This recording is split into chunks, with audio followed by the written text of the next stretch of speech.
and to fight through those weeks where you're not playing well, but then also realize that you have a lot of things to fix. And I think that's the biggest thing looking ahead to New Mexico. You want to see them take some big strides forward, especially offensively now with Zach Calzada getting a week of reps with the number ones. I think for folks to feel good about where A&M is heading into SEC play, it's got to be a lot better this week. Yeah, I think we would all be stunned if it's a severely competitive game or, of course, a loss. Wisconsin lost as a 31-point favorite a couple of years ago to Illinois, but that was a Big Ten opponent. I just checked out the line. We're looking at a 30-point line. I'm also checking out this New Mexico team that's got 2 decent wins, around a touchdown to 10-point win against Houston Baptist, against also their rival New Mexico State, the Aggies. They beat them last week. I see where I had forgotten to SEC fans, this name should be familiar. Terry Wilson's their quarterback, the old Kentucky quarterback, has 6 touchdowns and a 73% completion percentage coming into this game.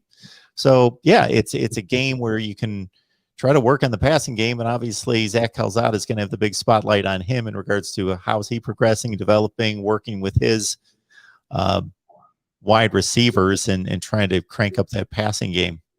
Yeah, and Terry Wilson's actually a familiar name to A&M fans too, because Kentucky played A&M their first year under Jimbo Fisher when they went to overtime. So Jimbo Fisher made sure to bring that up this week. That they're very familiar with Terry Wilson. That's right. And just on the New Mexico front defensively, from what we gathered, very aggressive defense. They're going to bring a lot of pressure and really try to get after the quarterback. But a lot of the scheme stuff they run is stuff that A&M is going to see again come SEC plays. So this week certainly does. It's not a throwaway week. It's an important week for A&M to see some of those schemes they might see later on in the season, and like you said, put together a good showing. Let Zach Calzada throw it and find some rhythm, find some chemistry with his receivers. But also run the ball. I mean, I think they want to have a bounce back week running the ball and get Isaiah Spiller going and get Devon Achane going.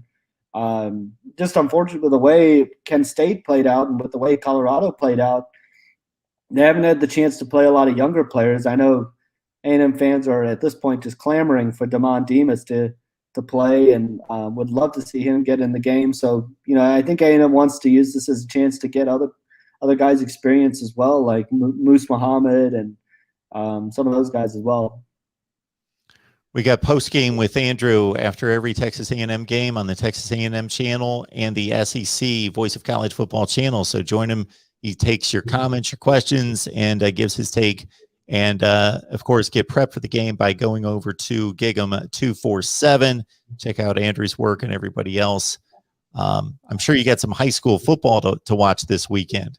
Yeah, so last Friday, took a trip out to Permian to go see Permian and Amarillo Tascosa. It was my first time at Ratliff Stadium, which was awesome. Got back around 3 a.m. in the morning. I got to see the guys I needed to see. Name to know for everybody is Harris Sewell in the 2023 class.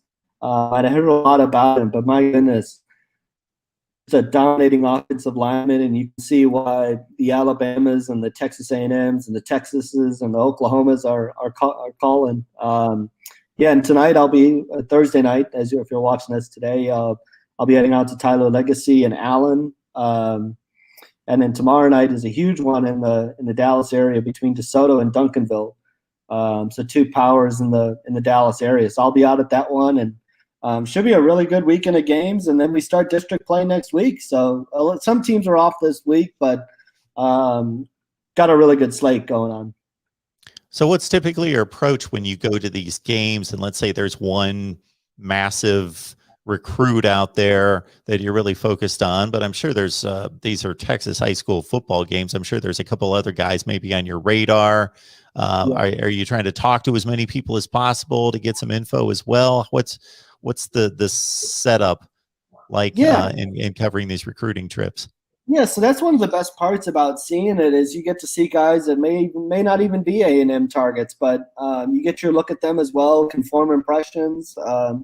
as a network, we try to help each other out. So if there's a guy that I can get that another school might be in on, still try to talk to them and pass the audio around to each other and make each other's life easier. Kind of teamwork makes dream work, right? So if we can help somebody else out. So when one kid I really enjoyed talking to last week was Major Everhart. There's a lot of talk in the West Texas area about Brennan Thompson, but he's certainly got just as much speed as Brennan Thompson does. And I think he's heading to Notre Dame this weekend, at TCU there as well. And some of the bigger schools like Oklahoma and Texas A&M are still keeping an eye on him as well. So certainly any kids that we can talk to, and then, it's a great chance to get to look at some of the younger players, the kids in the 2023 class or 2024 class. And you start to really put those names on the radar too. And so we do a lot of video highlights for folks to see plays and see people in action as much as we possibly can. And coming out of the game, we'll do video highlights of the game. So if somebody especially stood out, we'll include them in the video highlights, photo galleries, and we try to talk to as many kids as we can. Hey, Andrew, back to the quarterback situation. I should have hit on this. We talked it a number of times during the offseason and the differences between King and Calzada in regards to arm strength. Calzada's got a gun. King has certainly got all the throws down. He can make the throws, but the athleticism going in King's direction. Jimbo making it a point at times to say Calzada's an athlete. It's not like he's immobile. He's a good athlete, underrated athlete. So do we expect the play calling to change? Did Jimbo say anything in regards to just catering? No. Yeah, he didn't say it'll change too much. He said it'll. He actually did bring that up again this week, so spot on that point. But he said it won't change too much. They'll certainly cater for what one guy might like over the other. But you're not gonna see a drastically different offense. And he mentioned actually on Calzada's athleticism. He had that big third down scramble late in the second half. I think it was a 3rd and 10 or a 3rd and 11, and took off for a first down. And then he had the touchdown run where he fumbled it just about a half yard short of the goal line. So I think for him, you may not see as many designed quarterback runs, which I think is okay if you're down to your second quarterback now. So they really can't afford that many QB runs. But I think you'll see some of those option plays and maybe some pitches and things like that. But I don't think you're going to see the offense change too much. Obviously, Zach Calzada's arm talent is certainly what he's known for, and you saw that arm strength on Saturday. For him, it's simply going to come down to not turning the ball over. I think that's been the bugaboo for him, and that's funny enough. As much as A&M's offense struggled on Saturday, no interceptions, and that was a key line for him to not at least.